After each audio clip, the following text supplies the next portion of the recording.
शास्त्रों में पुनर्जन्म के बारे में कई कथाएं हैं। मान्यता है कि हमारे अच्छे बुरे कर्मों का फल इस जन्म में ही नहीं, अगले जन्मों में भी मिलता है। इस संबंध में वेद व्यास जी से जुड़ी एक कथा है। वेद व्यास जी की एक विशेषता ये थी कि वे जानते थे कौन सा जीव कब तक जिएगा और अगले जन्म में क्या बनेगा। वे सभी जीवों की भाषा भी जानते थे।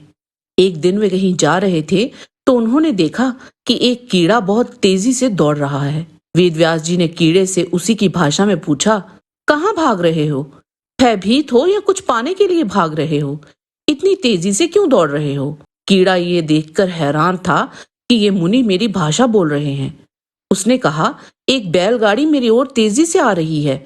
मुझे डर है कि ये मुझे कुचल ना दे, तो जान बचाने के लिए भाग रहा हूँ। व्यास जी ने कहा, तुम तो वैसे ही इस योनि में हो, तुम मरने से क्यों डरते हो? मृत्यु होगी तो इस योनि से मुक्ति मिल जाएगी ना, अगले जन्म में कोई अच्छी योनि मिल जाएगी। कीड़ा बोला, मैं मृत्यु से नहीं डर रहा हूँ। मेरी मृत्यु हो गई तो मुझे फिर जन्म लेना पड़ेगा। अगली बार पता नहीं कौन सी योनि में जन्म मिलेगा। अगर इससे भी बुरी योनि में जन्म मिला तो मैं क्या करूंगा? मुझे फिर से किसी के गर्भ में जाना पड़ेगा। इस बात से मैं परेशान हूँ। व्यास जी उस कीड़े की बातों से प्रभावित हो गए थे। उन्होंने कहा, तुम चिंता मत करो, मैं तुम्हें अगले जन्म में ब्राह्मण के शरीर में पहुंचा दूंगा। जब तक तुम्हें ब्राह्मण का शरीर मिलेगा तब तक तुम जितनी योनियों में जाओगे वहां से मैं तुम्हारी मुक्ति भी करा दूंगा।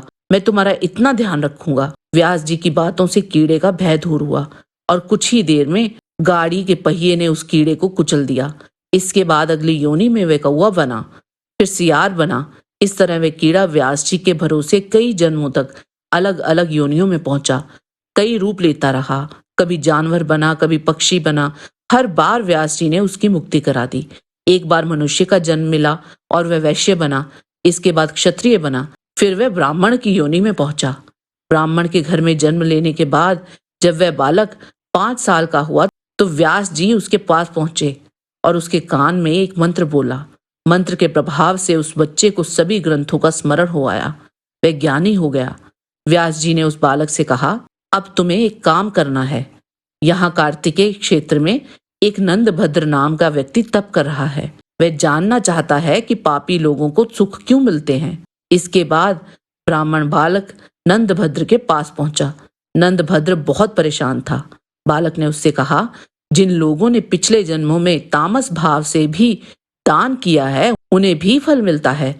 इस जन्म में भले ही वे पापी हों, लेकिन पिछले जन्मों के अच्छे कर्मों का फल उन्हें मिल रहा है।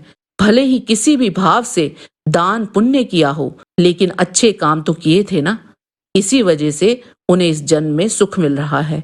ये बातें सुनकर नंदभद्र की परेशानियां कम हो गई। बालक ने कहा, मैंने कितने ही जन्म लिए हैं, तब व्यास जी जैसे गुरु मिले तो मेरा कल्याण हो गया और आज मैं ज्ञानी ब्राह्मण हूँ। तुम वर्तमान में अच्छे कर्म करो, किसी को गुरु बनाओ, तुम्हारा भी कल्याण हो जाएगा।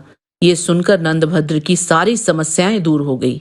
इसके बाद ये ब्राह्मण बालक अगले जन्म में मैत्रेय नाम का श्रेष्ठ मुनि बना। हमें भी इस जन्म में अच्छे कर्मों का ध्यान देना चाहिए। शास्त्रों के अनुसार हमें मिलने वाले सुख दुख पिछले जन्मों के कर्मों पर भी निर्भर करते हैं, लेकिन आने वाले समय में हमें क्या मिलेगा ये इस जन्म के कर्मों पर निर्भर करता है। इसीलिए जरूरतमंद लोगों की मदद करें। दान पुण्य करते रहेंगे तो जीवन में सुख शांति बनी रहेगी। अगर आज की कथा आपको पसंद आई है तो चैनल को सब्सक्राइब और वीडियो को लाइक और शेयर जरूर करें। मिलते हैं आपसे एक और ऐसी ही मनोहर कथा के साथ। धन्यवाद।